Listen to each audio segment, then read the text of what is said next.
મિત્રો સ્વાગત છે તમારું અમારી ચેનલમાં। આજે તારીખ 28 મે અને સવારના 12 વાગ્યાના તાજા હવામાન સમાચાર જોઈએ તો આવનારા 4 થી 5 દિવસમાં સૌરાષ્ટ્ર ગુજરાતમાં થશે મોટા ફેરફારો। અંબાલાલ પટેલની આગાહી, જોરદાર આગાહી વ્યક્ત કરવામાં આવી રહી છે। મિત્રો સૌથી પહેલાં તો પવન ફૂંકાશે અને ત્યારબાદ મેઘરાજા પધરામણી કરશે, તેને લગતી સંપૂર્ણ વાત કરીશું, માટે વિડીયો પૂરો જોવા વિનંતી। સૌથી પહેલાં મિત્રો તાપમાનની વાત કરીએ તો તાપમાનનો પારો છે હાઈએસ્ટ જોવા મળશે અને ગરમીનો પ્રકોપ હીટવેવ છે એ મોટા ભાગના સેન્ટરોમાં 40થી લઈ અને 43 ડિગ્રી જેટલું તાપમાન જોવા મળશે। મિત્રો આગામી 5 દિવસ તાપમાન છે એ ખૂબ જ છે વધારે જોવા મળશે। ત્યારબાદ વાત કરીએ તો સવારના સમયે વહેલી સવારે છે વાદળોનું પ્રમાણ છે એ ઘણા વિસ્તારોમાં જોવા મળશે। કાળિયા વાદળો, ચોમાસું વાદળો ધીમે ધીમે શરૂઆત કરશે મિત્રો। ત્યારબાદ આપણે આગળની વાત કરીએ તો તારીખ 30ના રોજ પણ તમે જોઈ શકો છો, ખાસ કરીને દરિયાકાંઠાના વિસ્તારમાં વાદળોનું પ્રમાણ છે એ વધારે પ્રમાણમાં જોવા મળશે મિત્રો।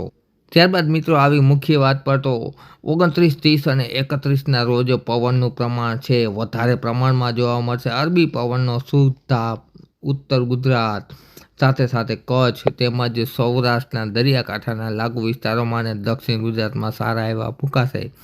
આ તરફ વાત કરીએ તો પ્રી મોન્સૂન એક્ટિવિટી ખેડૂત મિત્રો માટે મહત્ત્વના અને સારા સમાચાર ગણાવી શકાય કે પ્રી મોન્સૂન એક્ટિવિટીની શરૂઆત થશે। ચોમાસા પહેલાંનો વરસાદ છે એ ધીરે ધીરે મધ્યપ્રદેશ તેમજ મહારાષ્ટ્ર બોર્ડર આસપાસ, આ ઉપરાંત સુરત, વલસાડ વિસ્તારોમાં, નવસારી વિસ્તારોમાં પણ 31 તારીખના રોજ છે એ હળવો વરસાદ જોવા મળશે। આ તરફ વાત કરીએ તો છાટાછૂટી છે એ રાજકોટ, ચોટીલા તેમજ ગોંડલ વિસ્તારમાં સવારના સમયે છે જોવા મળશે। ત્યારબાદ આપણે બપોર બાદની વાત કરીએ તો બપોર બાદ છે એ સુરત અને વલસાડમાં મિત્રો ગાજવીજવાળો વરસાદ જોવા મળશે મિત્રો। એ સાથે સાથે જો વાત કરીએ તો સાંજના સમયે છે ગાજવીજવાળા વરસાદનું પ્રમાણ છે સૌરાષ્ટ્રમાં પણ જોવા મળશે। સૌરાષ્ટ્રમાં રાજકોટ, ચોટીલા તેમજ અમરેલી, આ ઉપરાંત બોટાદથી પૂર્વમાં અને ભાવનગરના દરિયાઈ પટ્ટામાં ગાજવીજ સાથે વરસાદ જોવા મળશે મિત્રો। પ્રી મોન્સૂન એક્ટિવિટીની શરૂઆત થઈ ચૂકી છે। ત્યારબાદ આપણે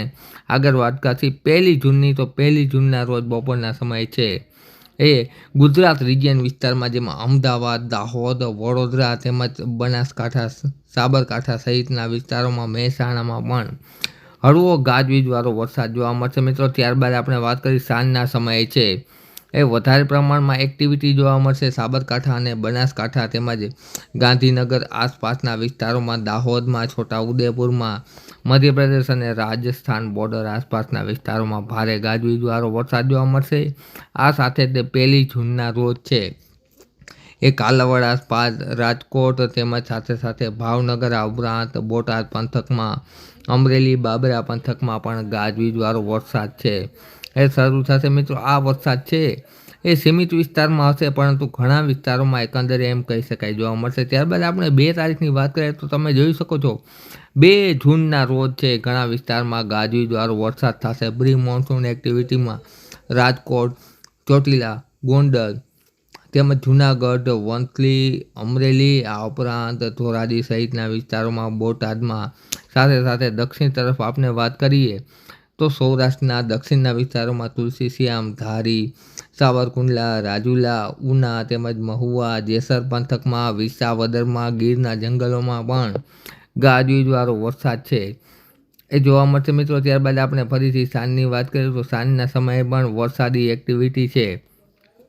એ જામનગરથી રાજકોટને વચ્ચેના વિસ્તારોમાં, અમરેલીમાં તેમજ સીમિત વિસ્તારમાં, જૂનાગઢમાં, આ ઉપરાંત ભાવનગર પંથકમાં, બોટાદ પંથકમાં પણ ગાજવીજવાળો વરસાદ જોવા મળશે।